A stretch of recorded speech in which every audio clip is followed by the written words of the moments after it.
Today, we're gonna be making the Bogan R32 Skyline drive better than it has ever driven before.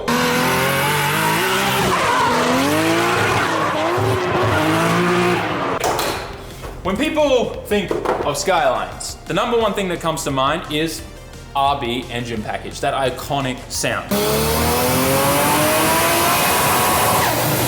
But we're not touching anything to do with the engine today. We're gonna be focusing on suspension. And the biggest, well, you know what? I'm not gonna call this like a problem or an Achilles heel or anything like that, because double wishbone suspension is incredible. It's probably more superior than the standard like MacPherson strut setup on an S chassis.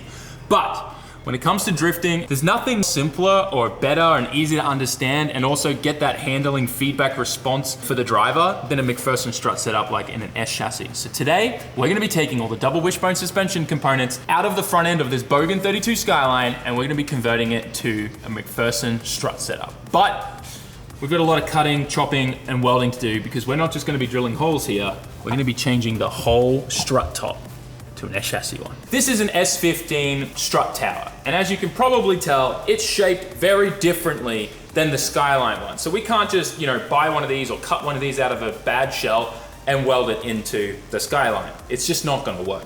I've seen some people in Japan as well as overseas, and there's a fair few old forum posts about this, if you're lucky enough to even see pictures of it, because photo bucket doesn't exist anymore. But anyways, that's a whole nother story. But people would drill holes kind of in this area on the strut tower to put the MacPherson strut in, and then connect everything up down below. And that will work to some extent, but this is kind of at like a weird angle, and it means that your geometry isn't gonna be 100% right. And that's where these plates come into play. Now, fortunately, there's a company in Australia, I believe it's pronounced and called Acostal, and they make these top plates with two separate options of where you want the coilover to be. Whether you want to be able to adjust caster with the camber plate in the coilover, or if you want to adjust caster by the slots and where this is. This orientation just kind of flips and moves depending. Now, what I opted for is this, and you guys are gonna love this. This is actually super cool. So this is gonna end up lining up and sitting here in the Skyline. So this is kind of quite far back, right? But what's awesome about this is if you have a look at our top hat here, we'll be able to adjust our camber by sliding it this way. And then when we want to adjust our caster, we use the built-in camber adjuster in the top hat. How cool is that? So we can make this thing set up really, really good with some crazy short cut and shut knuckles here in Japan. I'm super stoked, because like this, going there, is gonna be freaking sick. Everything else about the car feels really, really good, bar some worn bushes in the back, which is something we'll tackle later on. But the main thing is the front suspension has always felt a little how you doing is the only way to describe it.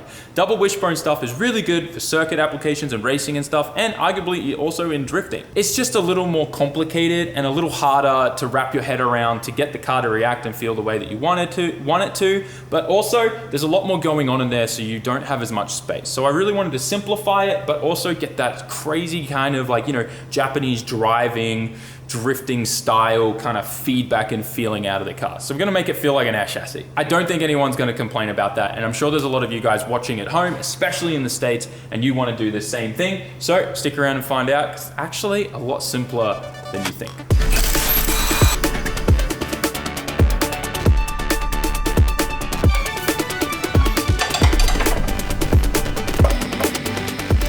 Now that we've got some space here, I wanna just show you guys double wishbone suspension and what's so different about it and why we're making the changes that we're making. First of all, this is pretty much the double wishbone suspension here. We have an upper arm that comes to here, this then comes down, connects to the top of the knuckle, and then the knuckle is connecting to the lower arm. The coilover connects to this point and goes straight to the top of the strut. So it's kind of like separate in a way from this, but it connects down here instead of directly to the top of the knuckle.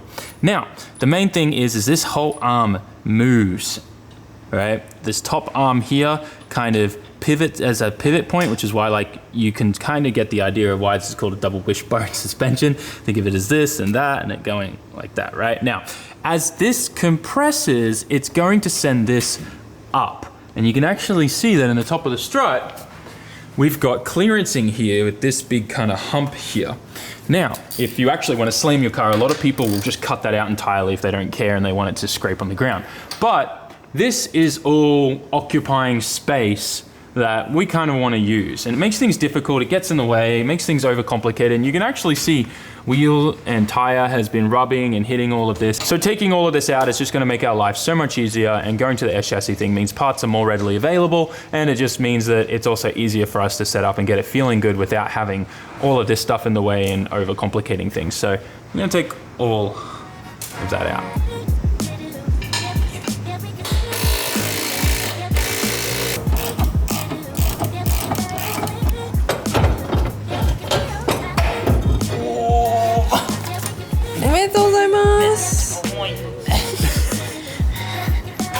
Another thing I forgot to mention is it's going to actually take a lot of weight out of the front end as well. Right, Dakey? That's a lot heavier than an S chassis knuckle and just the suspension. Because think about it, this is all in there, plus the coilover. In an S chassis, none of that is there, just the small knuckle and the coilover. So this is going to be a big weight saving. I'm actually pretty stoked. We also get to do a nice brake upgrade. Oh, that's pretty heavy. That's pretty heavy. Look at this thing. There's like a praying mantis thing going on here. Look at this thing going on. This is the double wishbone action right here.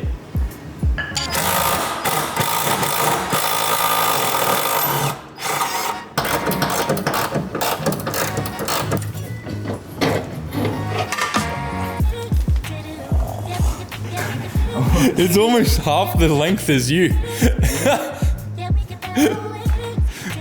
It's so awkward to carry.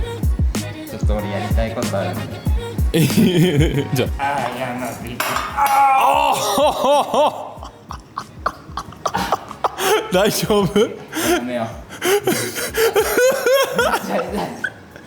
A few moments later. I've just finished kind of doing my outline here of where I need to cut.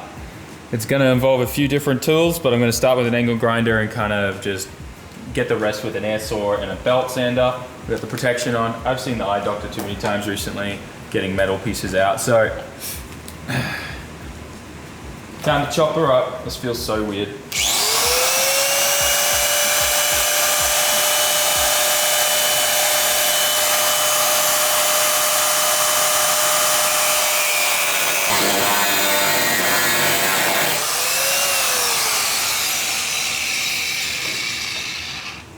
First cut's done. It's a lot harder and thicker than I thought it would be. This poor thing. All right, well, I'm glad we covered the engine and everything, because yeah, that's not gonna be good. We actually, at the same time, we should probably put something on the windshield. That's a smart idea. Let's do that.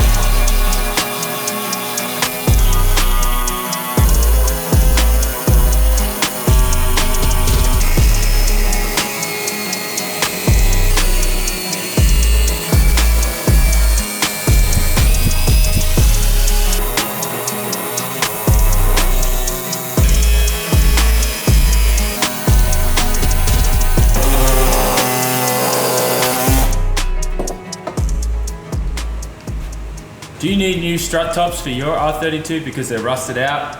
I got you. For the fine price of $5.99, you can buy them on Sammit.net. But no, for real, go grab our new Chaser wall ride shirt. It's up here and it looks sick. It's obviously based off the Chaser riding the wall at Ebisu, but this is kind of wild. This feels so wrong, but now I can get my plate and see how it's gonna sit on here and see what else I need to clean up before we start tacking and welding that in and cleaning all the paint off where we need to weld. But look at this. This feels so wrong.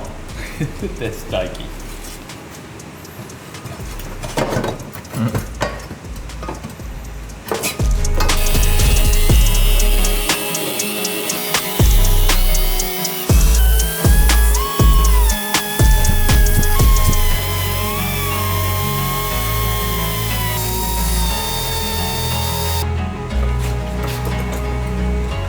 So here is where we are currently at. We have the plate tacked in place, everything's lined up. I've made sure to do a fair few measurements just so we can make sure that the opposite one that we're about to start doing is gonna be in the same position.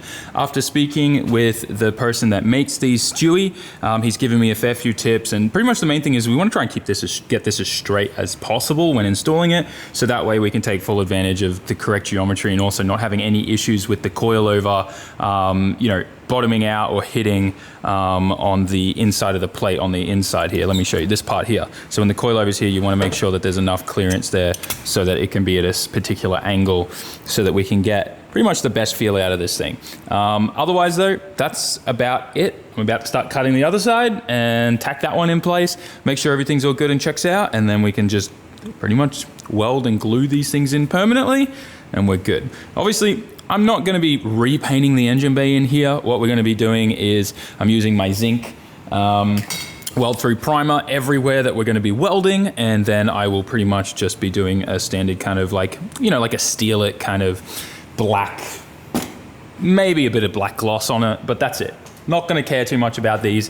If at some point we take the engine out of this and we're doing a freshen up, maybe I'll paint the bay, but for now it just isn't necessary. I want this car to be a driver's car, and I don't care what it looks like under the hood, as long as the engine package is solid, as you guys know it is. So, start chopping, and then we'll get that lined up, welded in, and we can start bolting up some S15 suspension parts.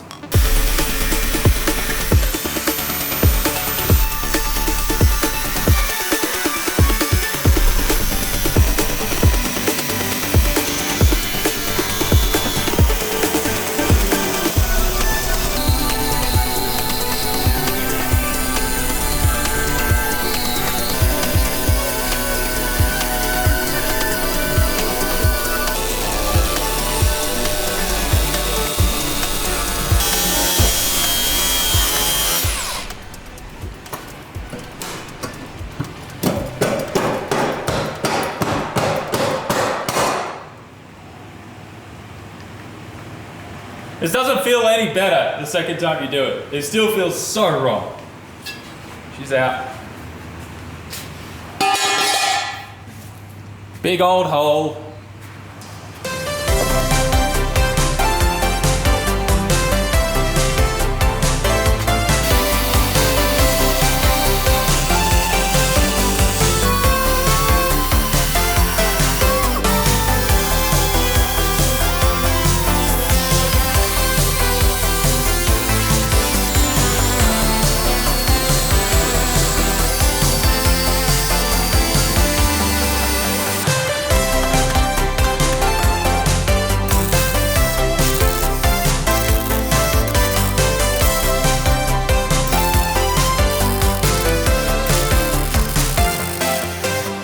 So we are pretty much finished with this side now. I've got everything tacked in place, and it's time for us to start laying down the thick beads to kind of finally put everything in. I've done my measurements from the firewall and stuff, made sure that these are matching up with each other. Should be good. Any other little things that are out, also the distance from like the top here down and stuff like that to make sure they're both the same height. That was also a little fun, but that aside, everything's where it should be. And if it's tiniest bit out, we should be able to do that on the alignment rack, that's no problem. And the last thing we have to check is make sure that this can go in here, which it can, and it slides around no problem. So we got enough clearance. Now we just start throwing down some hot beads with the MIG. Obviously, TIG would be way better, but there is so much seam sealer and all this other stuff in there. I'd rather just blow through it with the MIG, cover the engine bay. But if I was doing this for say like a show build, or if this was a shop where I was working on customers' cars, this would be a TIG all day because it's just better and it looks nicer and it's cleaner, less mess, less slag, all that type of thing. So anyways, let's get this all, not slag, I meant splatter. That's what I meant. Anyways, let's get this done.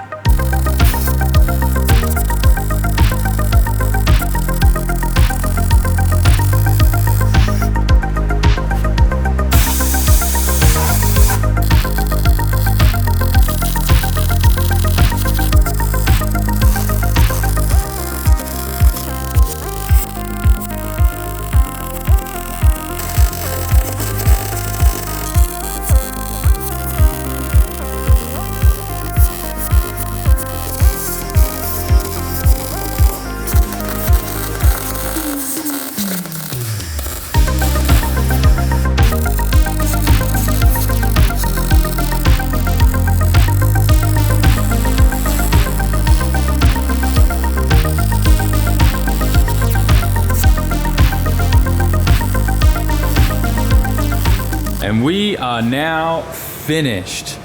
Not the best welds in the world, but good enough, good enough. I wish I could have done a consecutive like long bead, and maybe I would have been able to if there was nothing in the engine bay, but we had to be on fire patrol because, you know, blanket things and whatnot. But Everything's in there. We got the reinforced gusset in there as well. Everything's done on both sides. We are sitting pretty. The only thing left to do now is test fed up some S15 suspension and see what it looks like.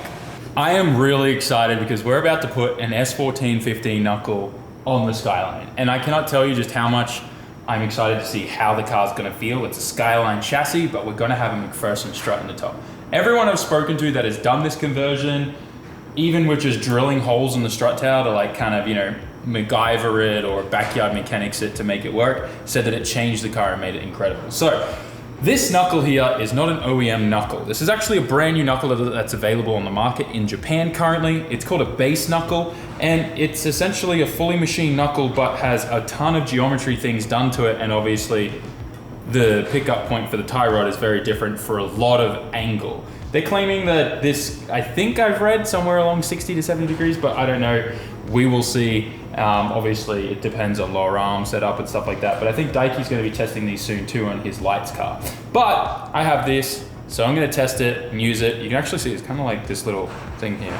That's different from OEM. I don't think that's there, but the geometry's kind of changed a fair bit. But this is supposed to be the newest and greatest kind of knuckle here in Japan that isn't a cut and shut. So it's a lot stronger. Cut and shut knuckles are great. You can do a ton of stuff with them. The only thing is they tend to break quite easily just because you're cutting a knuckle and you're re-welding it and it's cast. So it's pretty hard to get a really strong weld. So that's why people are now starting to actually just manufacture their knuckles straight from a factory like this one. So we can bolt this guy on here, just loosely for now. You can see I've already gone and just thrown a coil over in that I had lying around. I've put this at a pretty good camber position here, and then this is gonna be our caster. And then wherever we wanna set it, we'll put the other two Allen bolts in and we should be good. But for now, let's get this bolted in and just see how it all looks. I'm so excited about this. Oh, okay. That way. I need to order from Nissan the correct OEM bolts for these now too, because I think these are S13 ones and I need 14, 15 ones. They're a little fatter, but this will work for just, you know, placement and see what it looks like. Will my tie rod go in? Oh, no way, will my Skyline tie rod work? That'd be kind of cool. But we're gonna have to probably put some IKEA Formula ones on, or Cosmo ones or something. Because I think these are still the stockies. I don't think we even changed those at all. I'm so excited, dude. I'm gonna convert this too to real like Silvia 4 pots too. I'm pretty stoked about that. Currently got just a single piston brakes on this. All right, well, we now have an S15 knuckle on here. That's so wild. Look at that. Probably should tighten that a little, but it'll be all right. So what do we want? Caster this way or caster that way? That's a fair bit of adjustment. Let's just go max back for the big flicks. I had to put a hub and a tire on this so we could see where it's gonna end up. And I'm pretty excited. There's no rotor on this, so they'll be spaced out probably 10 mil, so that's why we're like really close to touching the coil over here. But look at that. This is gonna feel wild. Is this about the same angle that you have, Daikie, on your comp car? Maybe, yeah. Maybe about the same as his lights car. So this is gonna be epic. I'm really, really excited about this. Now right now, we can't go further this way because we're hitting the Skyline sway bar. We do need to change to an S chassis sway bar, or I'll change to a high clearance GK Tech sway bar and a GK Tech caster arm. That'll be the best way to get as much clearance possible here because we're gonna need it. There's one thing on S chassis, like the combination for getting a ton of angle out of the stock knuckle and lower arm is a GK Tech caster arm and the GK Tech high clearance sway bar. They're awesome. I do have a spare sway bar. I do have a spare set of caster arms too, the old V4 ones, so I can throw those in. But man, I'm really excited about how this has all turned out. And something I wanted to talk to you guys about was actually like the whole reason why we've decided to go with these top plates that allow us to adjust the caster in a certain way. So I'm gonna just take a little bit of the weight off with my foot and lift this up a bit so I can slide this easily. But Right now I've got the caster as far forward as I can, and see the angle of the tire, it's quite like flat. But if I give this that way, now the tire's kind of like this, at angle. And that's gonna obviously, one, it's gonna give you more self-steer, it's gonna be really peaky and really snappy, which is kind of what a lot of people like, especially if you're setting up a car for Mayhan here. A lot of people often wanna know, like, how does caster affect the tire or the wheel at lock? And I think this is just really cool that we could actually show this to you guys while we've actually got it on the car like this. It's kind of awesome. It's like, really changes how it looks. So generally, like, it's actually kind of cool. ここでやった方がこれ。 I'm trying to like be able to move it as smoothly as possible, but it's a little tricky with the weight of the wheel and the everything on there, using my foot to kind of take the weight off. But you guys get the gist of it. If I was to run this all the way back, it would feel insane, but also it would probably hit the rear firewall and we'd have to do a ton of clearancing there.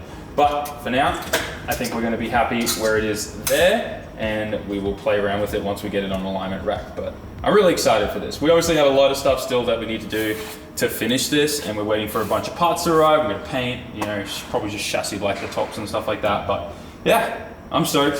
One other thing I really want to remind you guys of is we've just gone to a coilover connected to this knuckle. If you remember what we previously had here, it was all of that. Tons of weight reduction. Look at that whole thing there. I know it's hard to see because it's at the back of the car, but just, I wanted to remind you, all of that came out and it still had a coilover attached to it as well. So maybe, I mean, it's safe to say that this knuckle is a lot lighter, and I will weigh them in the next video when we finish putting this together and it's on the ground and it can drive under its own power with all the rest of the parts. But this is seriously gonna probably, I think it would probably take like at least 10 kilos out of the front end of this thing. I think that's pretty safe to say with all those metal arms and that huge cast piece that comes up to connect to the upper. It's pretty safe to say that. But with all of that out of the way, we are finished for today. There's a lot of welding. I'm feeling really itchy and gross because I have, you know, all the little fibers and pieces of grinder discs and stuff everywhere all over me. Doesn't matter how much I try and blow it off with the air compressor. I want to go home and shower. Like, comment, share, subscribe, guys. We are so close to 800K, or we've already hit 800K, which means I'll be doing a live stream. But that aside, like, comment, share, subscribe. I'll see you on the next one. Let me know what you think about this in the comment section. Do you want to do this? Do you think it's going to be beneficial? Do you think it's going to feel better? Or any of that other stuff? Let me know in the comment section. I'll see you in the next one, guys. Peace.